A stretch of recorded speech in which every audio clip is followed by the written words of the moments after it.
Hello, everyone, and welcome to Defending Mainframe Data, Protecting Your Most Sensitive Assets, the last of the panel discussions that we're going to have here as part of the Information Week Virtual Summit Mission Essentials for the Application Economy, which has been broadcast by UBM and sponsored by CA Technologies.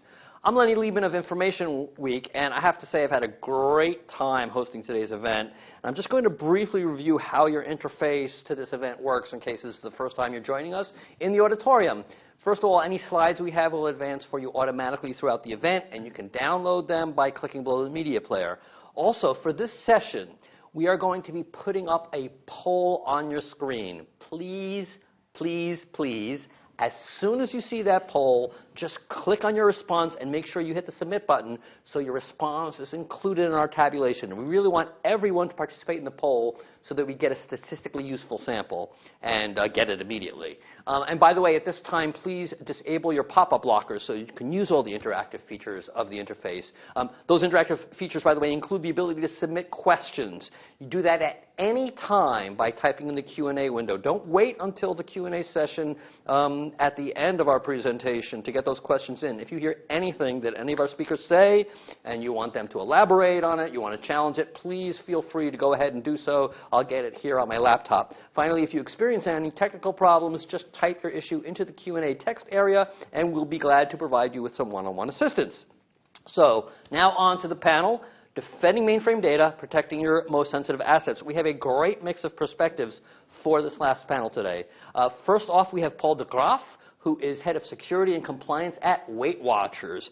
Paul joined Weight Watchers, I think, in June of 2014, but before that he's been a trusted advisor to leading security companies such as Symantec and McAfee and RSA. He's an advisory board member for several startup companies in security, mobile payment, and crowdsourcing. He also served as chief strategy officer for Vanguard Integrity Professionals and received a Top 100 IT Leadership Award from Computer World. So also with us is IT security consultant Patrick Gray, who served as principal security strategist at Cisco and director of X-Force operations at Internet Security Systems. He also served in the United States Marine Corps and spent 20 years as a special agent at the FBI, but was unable to capture yours truly. Finally, we're being joined by Marie Godfrey, who is a senior VP of CA Technologies' mainframe business unit, who's responsible for mainframe security and compliance products.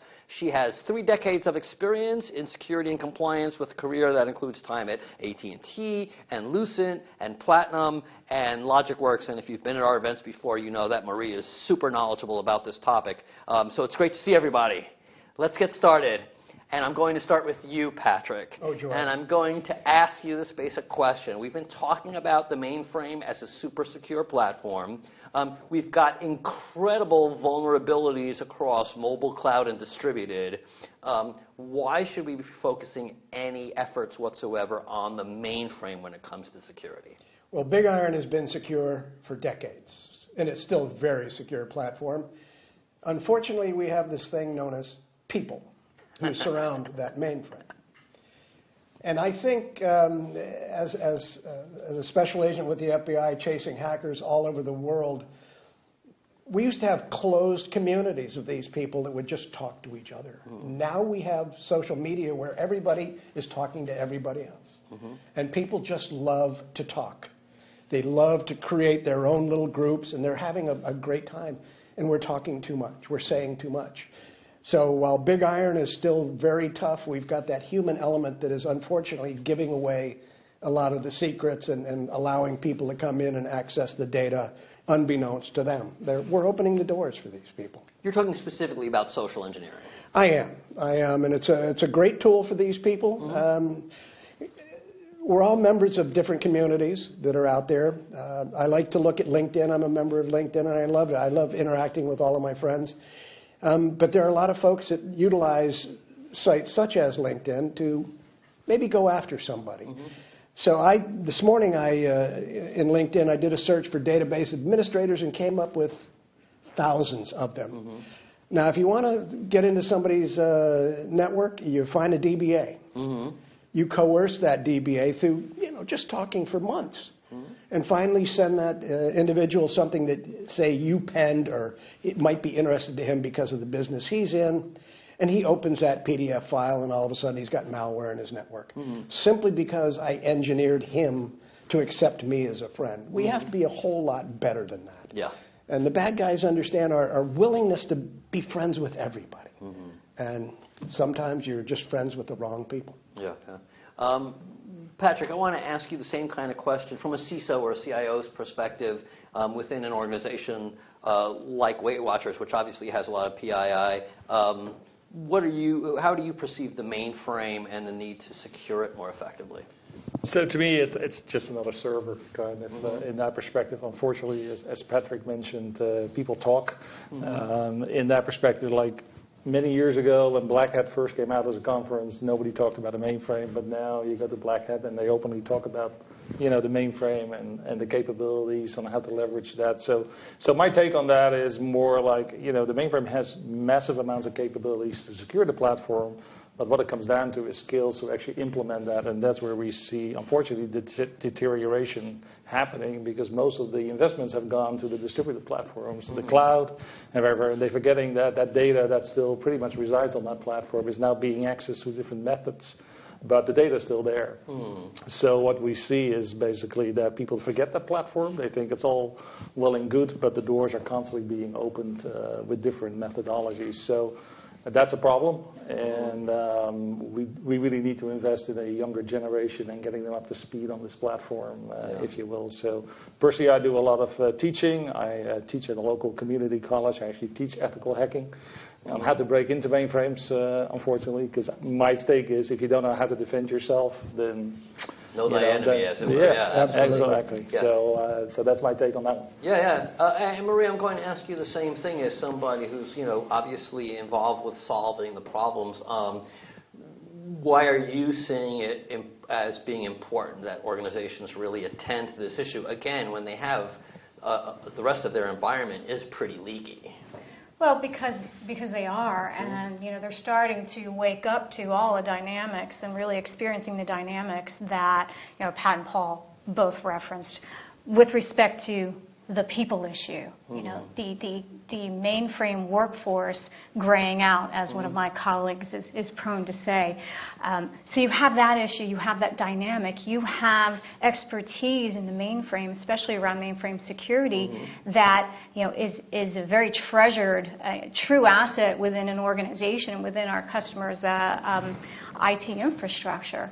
And so you have that issue of how do they pay that forward, how do they pass on that experience to the next generation of the mainframer. But you also have this idea around, as Paul said, data. We've talked a lot about all vendors, all customers know, over 70% of the world's mission-critical data still lives on the mainframe.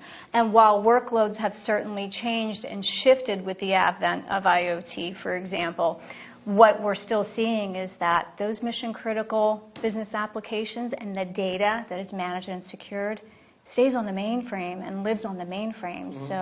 So what we're experiencing and what we're really helping customers look for are ways from a people, process, portfolio point of view in order to get ahead of some of these attack vectors and threats that exist. Yeah. And I would think that since you're bringing up the idea of all this data being on the mainframe, that, like Willie Sutton, the cyber criminals are going to go where the money is, right? Absolutely. And as cyber crime becomes increasingly monetized, and I would think that there is more and more incentive not to just go for where there's something sort of weak because you want the pride of being a hacker, but there's increasingly this desire by organized crime or state actors to go after where the real jewels are. I don't know, Patrick, if you want to comment at all about kind of what the hacker market is starting to look like. It's just changed so much over the years that have gone by. I remember in the late 1990s, right at the turn of that decade into 2000, we were chasing Mafia Boy. A little kid in Montreal took down Amazon, eBay, Buy.com, E-Trade, CNN, all under huge distributed denial of service attacks. And when we arrested him, we asked him why he did it. He said, we did it for fun. Folks are not doing it for fun anymore. They're doing it for you. They want your assets, everything you own. Now, you look at, there's differentiations out there in the hacking community. You've got the state-sponsored. In Eastern Europe, they're all about money. That's what runs them, is the ruble, the shekel, the US dollar, the euro. And then we have the folks in Southeast Asia, all over Asia, that are looking at us as a country, as an entity that they don't like, and they're attacking our critical infrastructures. And how many parts of our, and this is what really disturbs me as a former agent, is our critical infrastructures with M2M, IoT, everything else that's going on out there. We're bringing everything in, and pretty soon, we're running everything from big iron. And where are they going to go? So one of the interesting things that I've seen is over the time is the change in the data that people go after, right? Where before, indeed, as he said, it was all about fun. A lot of things people always think about credit cards kind of as the major target for us, but we definitely have seen changes where, personal health records are becoming the keys to the kingdom now. That's what people are after because of the cost of medical services and whatever. People are looking for health records and actually exploiting that. So if you look at the underground, you see that actually the cost of acquiring a credit card is a couple of dollars, but the cost of acquiring actually personal health information is actually very expensive, kind of. So the hackers are making more money out of personal health information than they actually do of credit card information, and that is worrying, not just for ourselves, but also for the healthcare companies that are out there and the medical services that are being supplied, because you don't know who's applying for that service anymore. And absolutely. I think you raise a good point when you actually name a price with it. So I just want to make sure we're clear on this, that it used to be, you thought about cybercrime, if somebody gets my credit card number, it's because they're going to do something with it. Correct. Now there's this open market, so you don't have, you can just go get it, and it's like fencing, right? It's like it's basically like fencing is. The reason there's a market for somebody to go into your house and take your stuff isn't because they can get rid of the jewelry. It's not because they can move the stuff. It's because there's somebody else in a black market, if you would, who can turn that into value. So they maybe get a discounted amount, but they can unload it. And I think it's very much true with what you're talking about, too. Pretty much an open market there. Yeah. And Marie, do you want to talk about any specific threats? I know we mentioned social engineering. Do you want to talk about what the sort of the specific dangers are that the mainframe faces? Well, as the mainframe, continues to be leveraged as the strategic asset, within the application economy, and continues to power the most mission-critical business applications around the world, what our customers have brought to us and has said, CA as one of our strategic software providers, we need you to help us put additional barriers around those entry vectors. For example, advanced authentication. Just even a few years ago wasn't really top of mind for our customers. It is now, because what they've looked at is they've said, you know what, that the simple login and password and even passphrase isn't sufficient any longer. And with, again, the threats around social engineering, they are really looking for that additional perimeter to help protect and to assure, are you who you say you are? So there's that part of it. But there's also this whole idea around this emergence of data-centric security, data centricity around audit and compliance. And that's really that other pivot, that other shift that is really recognizing the threats around mission-critical data and what it contains, and the fact that in a lot of cases our customers are having trouble even understanding where it actually is within their infrastructure. And let's talk about that in a minute. Before we start talking about sort of how we're going to solve these problems, now that we've set that context, I'm interested in the poll that we're sending out to our attendees. I hope right now it should have opened in front of you, because we'd really like to know sort of what you perceive as a threat. You're attending this session, and all we're asking is which one of these lists most concerns you. Again, maybe they're all of some concern, but we want you to just pick one. Are you most concerned about the compromise of your data? Are you most concerned about, in particular, social engineering as being a vector into the mainframe? I think, as Patrick mentioned, and we'll maybe talk about more, are you concerned about the fact that loss of mainframe skills is going to potentially make your environment more vulnerable? Are you worried? We even talk about insider threats, which maybe we'll have a little discussion about. Do you think that that's the main problem, somebody who already has sort of a privileged account?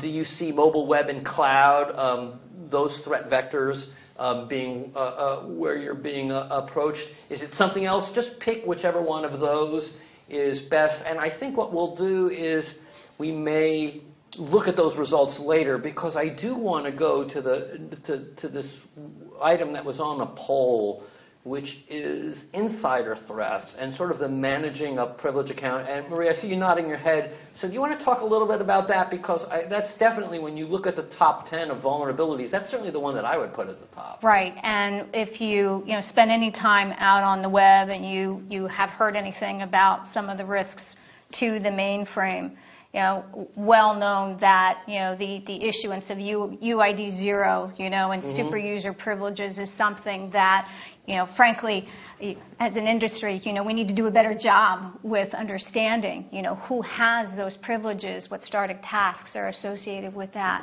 and to really get our arms around, those kinds of vulnerabilities and be proactive in terms of remediation. Look at having a more of a rigorous process in place, if you will, to go through the infrastructure, understand what the access rates are on a regular basis, and have that rigor around it. Yeah, Patrick, I'm interested in you talking about that too. Sort of the management of privileged accounts, and are there particular best practices that you wrap around that? There's a couple of practices. So there's two thoughts around that. One is the privileged access management as such. So don't give people necessary privileges that they don't need, but if they need it for a particular use case or a particular piece of work, give them that access for that time period. So if they need to do some database management, well, then they have database privileges to do that. But if they don't need it in their regular job, then don't give that privilege away. So that's one part of it. And then is more what is in the industry called user behavior analytics. So everything is about analytics these days. So it's around understanding what users are actually doing in the environment and picking out those exceptions. So really, if you have 10 system programmers and they all behave a certain way, but there's this one guy that's doing something that seems to be out of the ordinary, how do you define that? How do you pick that out? So all these machine learning capabilities that are coming to market, these real big data solutions, apply those to security as well, and really analyze what people are doing. So there's sort of two phases. So one is call it the preventative measure, but then on the other hand, if you have people with authorities, how do you detect that behavior, kind of that unusual behavior, if you will?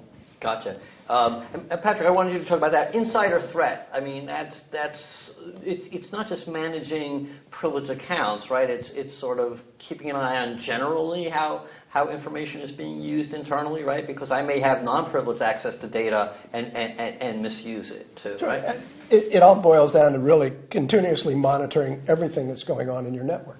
Seeing not only what's coming in, but what's going out. And who has access, and Paul mentioned this, giving the appropriate access to the appropriate people.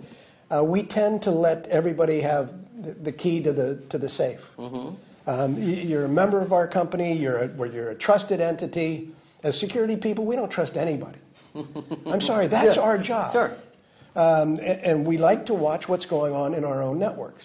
And to see some type of unusual behavior, something that's happening that doesn't look right, we need to jump on that right away. We have to trust everybody, but we don't take our eye off of them. And that's part of being part of a company and being respected and really liked for what you do. But the security people have to put that aside and say, I got to watch what's going on in my network, because if something bad happens, it's coming back to me. It's not going to somebody else. Yeah. By the way, we do have the results from the poll, and I think it's really interesting. So the top concerns that we have here have to do with data, and it's interesting that our attendees, I'm just going to offer a little quick armchair analysis, our attendees who are skilled mainframe people themselves seem to be mostly concerned about the loss of skills. probably seeing themselves as indispensable to maintaining security. What's interesting is how low social engineering came up in our poll, even though I think we've all decided it's a major threat for the mainframe.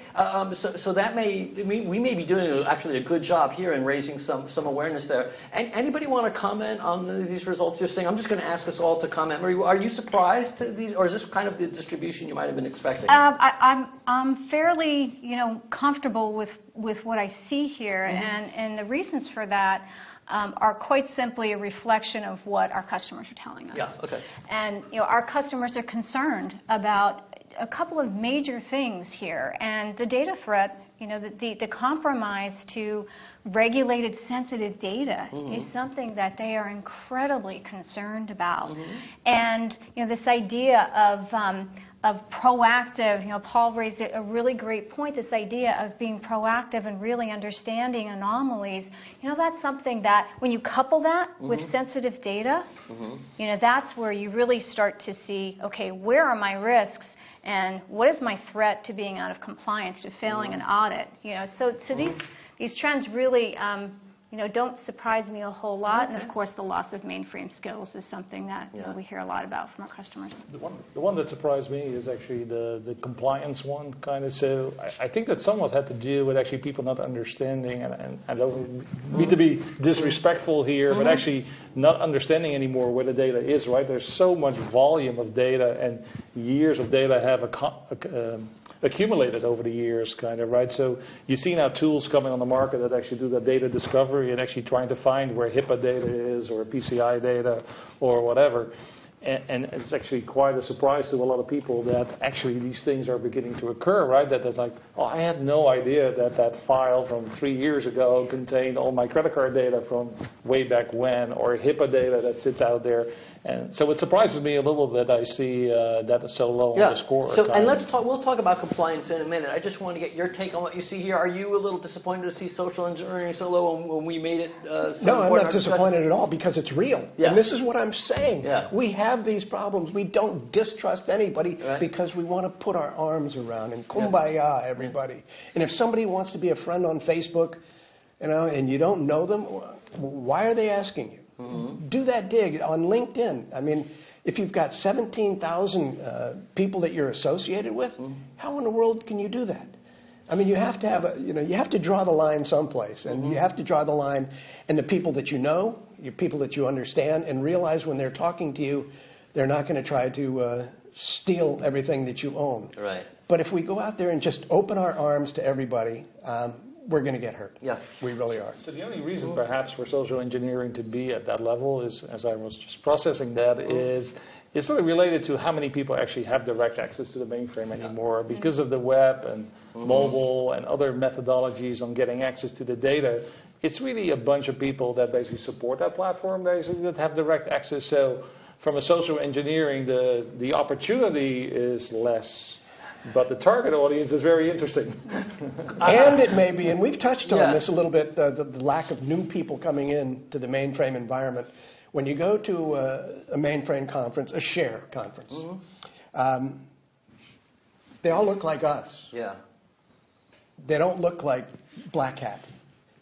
These are all people that have been around. I'm only 28. I understand that. Well, 29, I was thinking. There, I know. I'm speaking to myself. We still have hair. Yes. But go ahead, But we are a very mature group of people. And we don't do a whole lot on social media, whereas the younger crowd, and I can say that because I'm an old guy, lives on social media. So this doesn't bother me at all, because the people watching this are mainframe people, and they're crusty. So sure. But let's talk about it, because I think the compliance issue is interesting. And Marie, you brought it up first, which is this sense that we don't know even what data is where. And the longer we run applications on these on these platforms, the greater the chances there's something hidden in a corner somewhere. So do you want to talk a little bit about how data discovery is important to compliance? Sure. And Paul scratched on it briefly, but typical use case is a COBOL programmer 20 years ago took a chunk of production real-world customer data so that he or she could do testing against that data, right? As soon as you do that, you change the high-level qualifier, you may have that sitting in some part of your mainframe infrastructure and have no idea that it contains, however many number of credit cards associated with customer names or PII information, as you talked about, Paul.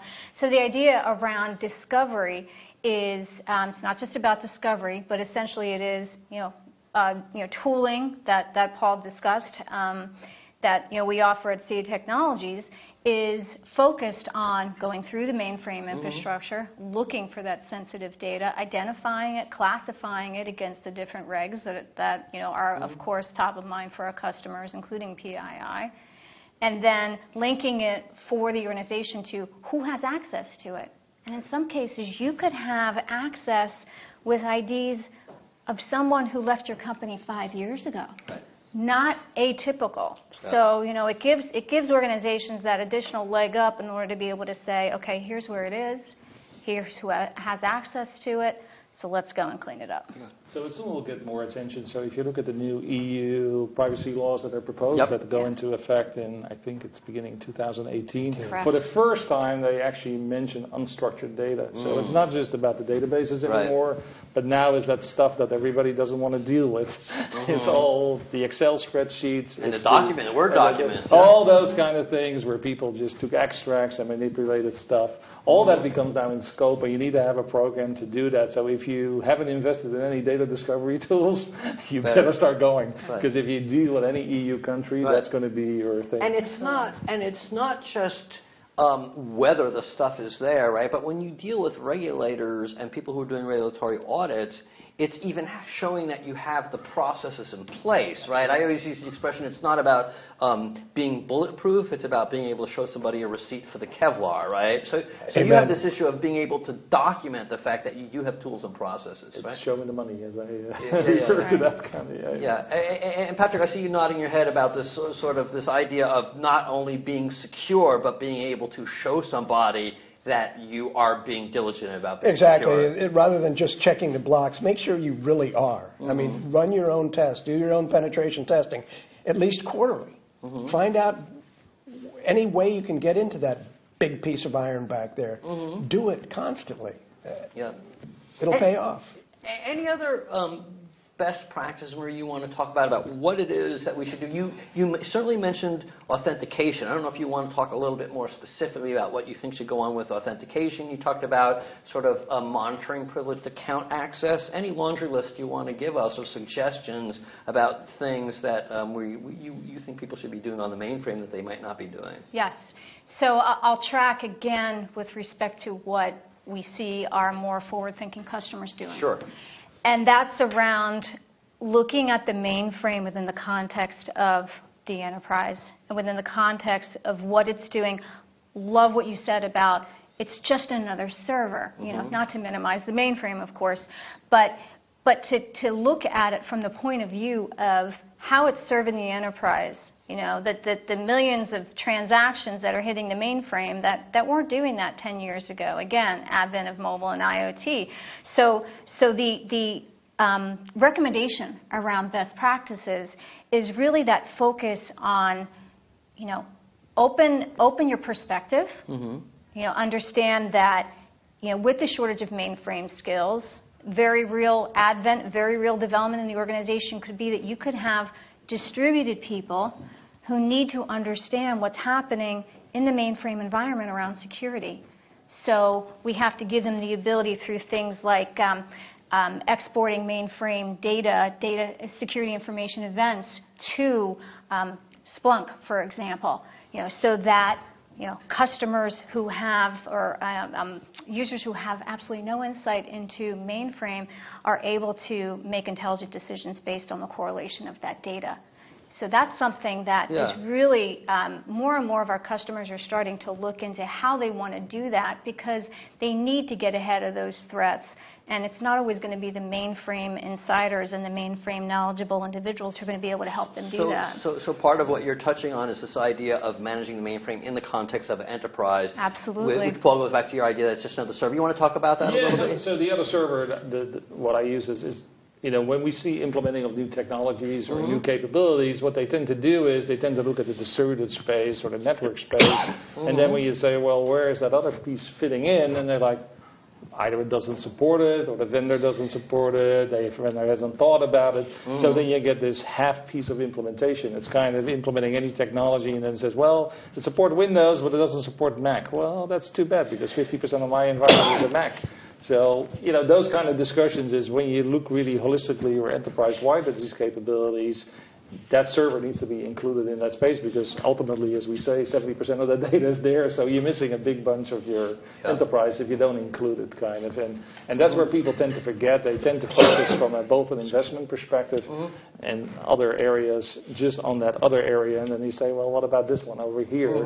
And they tend to forget that, kind of. So that's really what I meant, is they should treat it just as another server. Yes, it's a more powerful one, and yes, it's doing a little bit more work than most servers, but they should just treat it the same. Especially because the threat vectors go across platforms. Absolutely. The data can move across platforms. Absolutely. So if you look at it as a silo, you'll miss vulnerability. It's an ecosystem, right? It goes from perhaps a server that is the front end, there's a middle tier, and there's a back end tier. So if you don't have the holistic view, whether that is a Splunk or some other analytics engine that can see that, then you're out of the game. Let's take a moment to answer some questions. You guys game for that? You bet. I'm going to encourage our attendees, if you haven't sent in a question, go ahead and do it. It's why I've got the glasses on. I'm looking at questions coming in, seeing a few. I'm not sure who wants to take which of them. One question is, we talked about sort of this open market for cyber criminality and wondering about mainframe hacking tools. We talked about loss of skills internally, but I think I guess what this question is about, we used to think that you also needed specialized skills on the outside to hack the mainframe, and now there's these tools that are being made apparently broadly available on the web, AC Zapper, USS Elevated Permission Code, TN3270 sniffers and the like. I don't know, does anybody want to comment on this, the fact that there's also an open market for tools that allow people with relatively low levels to do the work? I might ask you to comment on that. Yeah, we can go into the dark web. Let's talk a little bit about the dark web and how it relates to the mainframe, maybe. Simply because there are people out there that are very, very good at what they do. Right. And they'd love to share this kind of information. I remember years ago, we would have lots of really good white hat hackers. We still have them. But today they have a stage. And again, I'm referring right back to social media. We like to talk about this kind of stuff. And we don't have to go into those really unseemly places on the internet to talk about it. We can just talk about it wherever we are. But I'll tell you what, down inside, when it gets really dark and dirty, there are things going on every single day where they are talking about mainframes. They are talking about big iron. What's the best way to get into it? Who do you compromise? Or what technique do you use to get the data in there? And finding systems that are totally unencrypted. I think if I could mention one thing, it's encrypt your data and do it now. Simply because you leave it wide open for these people, and they're talking all day long. They're finding ways to get in. And they're out there. They're scientists, if you will, but they're finding their ways, and they're very good at it because they talk to each other. So the tooling is not necessarily new, kind of. So I spent many years at IBM, and one of my jobs there was actually being an ethical hacker, and IBM trained me. But what was interesting in that was that, they showed me ways of how you use your knowledge in a good way and how you can use your knowledge in a bad way. Because the tools, there are tools today on the market that people use for all kinds of things, whether it's to monitor performance or whatever it is, but they have capabilities to change memory. Well, if you can change memory, you know how it works, how things are laid out, then you can use it for good use, but you can also use it for bad use. Absolutely. Kind of. So the tooling that you see coming on the market is just tools that, as an ethical hacker, I have a whole tool set just to make my life easier. Right. When I used to do consulting and, you ran these tools, you got an idea on what was going on. So you see these tools now appearing on hacker websites and whatever kind of. So that's not necessarily nothing new. It just becomes more prevalent because people realize that the keys of the kingdom are still on that platform. Kind of. So more and more people will become to make those available. But what is new is not just the tools, it's the way they're being proliferated and simplified by cyber criminals who are now in the market of selling them. And I've heard as much tell as even offering a money-back guarantee that if my hacking and maybe better technical support than some of us are used to. We actually subscribe to some of those because you want to know what's going on in the world, right? So we learn from those tools, and we actually pay support to these organizations, kind of. And they actually are very good with support. I mean, some of the more reputable companies can take some learn something from that. But I think that's a very interesting measure to talk about, which is if you can, in fact, subscribe to support, it may be a worthwhile investment. Marie, we have a question here, which I have to send your way, because they're really setting things up for you, and I think it is good with the time we have left that give you opportunity. What tools do you recommend? In this case, it says specifically for monitoring and recording privileged access on the mainframe. And after you answer that, if you want to mention any other specific tools and technologies that you think are worthwhile, why don't you just take a couple minutes to do that, because I think we do want to hear about it. So with respect to privileged access monitoring on the mainframe, I can tell you that one of the things that I neglected to mention a couple of minutes ago was some of the work that we're doing at CA with respect to bridging our mainframe solutions with our very powerful, robust set of distributed solutions. CA has a very strong set of capabilities there, including privileged access management. So what we're currently working on is just that, a full enterprise level set of privileged access management, so that all the strengths that we have on the distributed side, we're bringing to the mainframe. With respect to other tools, clearly, we all rely and have relied for decades on best of breed, solutions for core mainframe, authentication, top secret ACF2, for example. The shift, that pivot, is really around the data and around being very proactive in understanding where it is, discovering it, enforcing it, linking that discovery and enforcement with tokenization, encryption, masking, so that regardless of where the data is, right, and with applications, you're going to have data at rest, data in motion, data in use. So the idea is ensure that you've got your data protected every step of the way. So certainly solutions, and our pivot at CA is very much focused on data centricity and linking that to improving compliance and improving the overall audit posture. And some of this correlates to the work you guys are doing in terms of mainframe DevOps, right? Because when you talk about test data and masking text data and virtualizing services, that's another way of insulating the environment from potential vulnerabilities. Absolutely, without question. The next question I see here, I might ask Patrick first, because you kept using language about make sure you do this and you do that and you do this. To what extent do you think mainframe organizations, specifically maybe IT generally, needs to enlist some outside help, because not only the technical skills but maybe the mentality, if I'm checking on what I've created, I may not be as good at finding the holes as somebody who comes from the outside. So sure, the great thing is we've got great companies out there like CA. That one of the things I did when I worked at Cisco for a long time was deal with our salespeople, telling them to go in and rather than just saying, hey, look at this router I've got for you, talk to the CISOs and the CSOs and those folks and find out where their pain points are. Talk to them as a trusted advisor, as opposed to somebody that, I've got a quota and I got to sell this much today. Become their trusted security advisor. Talk with them about what's going on and get that rapport going. Because not only do the businesses have a problem, but they want to hear what you can do to help them solve the problem, not try to sell them a used car. And, we all hate used car salesmen simply because they're pushy and they're brusque.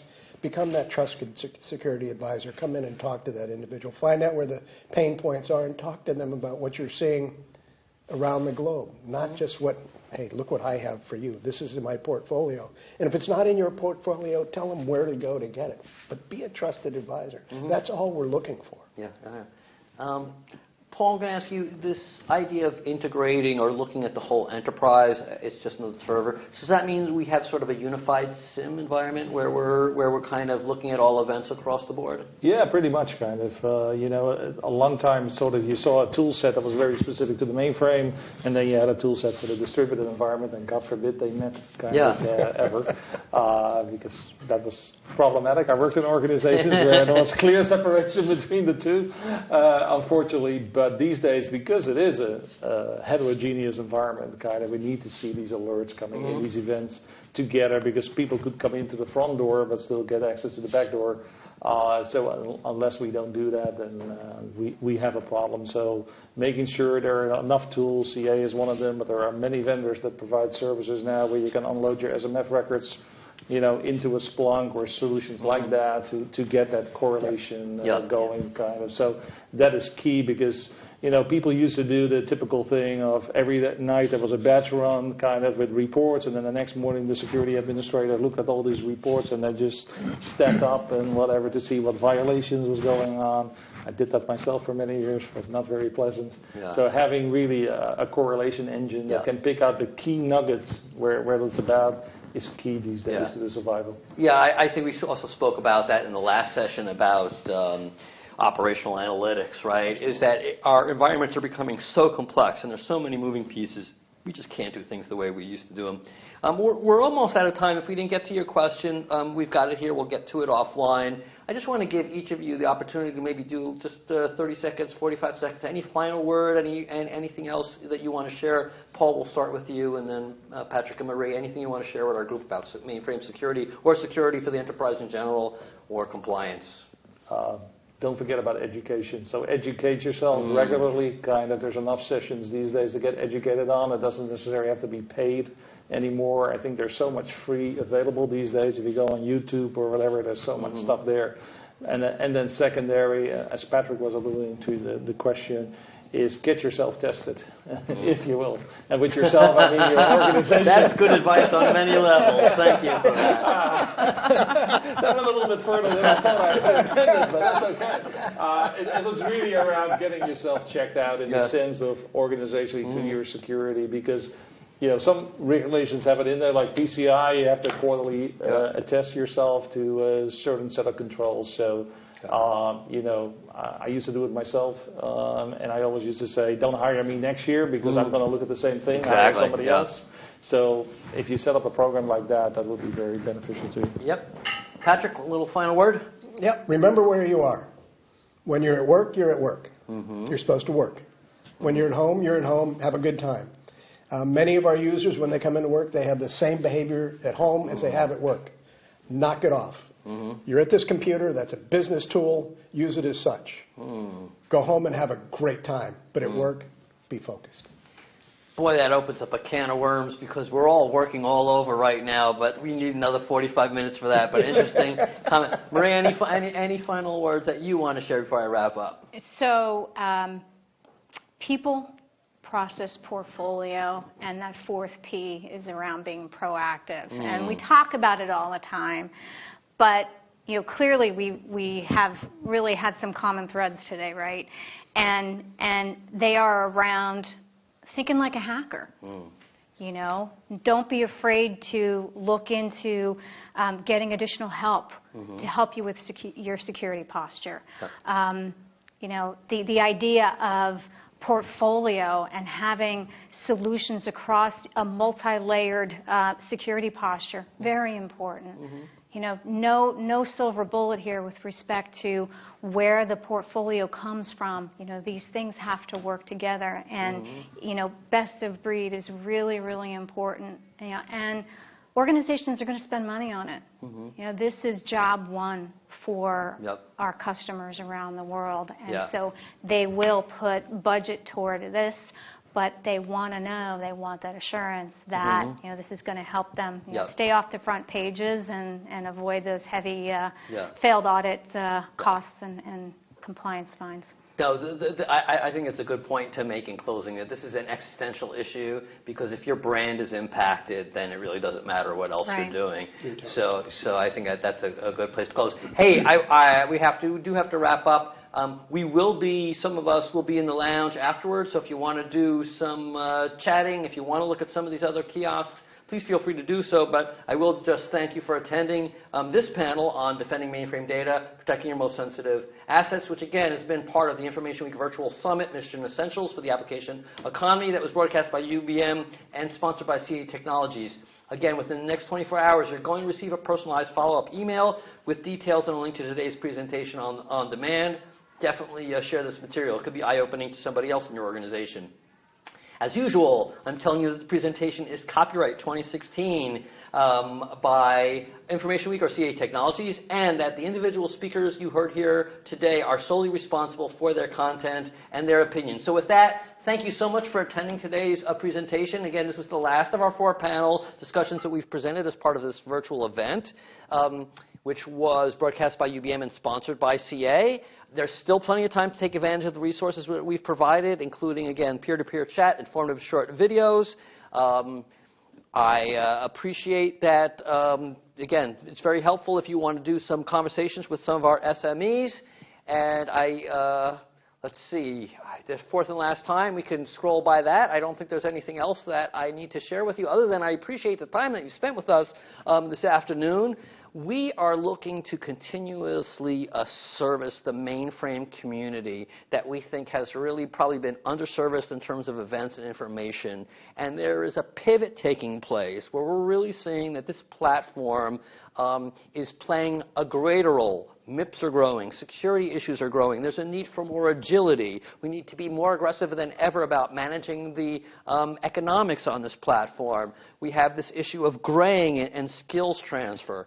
It's a serious time for the platform, and there's a lot of upside to those of us who are just going to take a new approach, do some reinvestment, take a fresh look, transform people, processes, and cultures, and I think it'll really help us be successful. So on behalf of Paul and Patrick and Marie, as well as the rest of our apprentices who joined us today, thank you for making the event such a success. Let's stay connected, continue our discussion online. I'm Lenny Lieben from Information Week. It's good to be with you.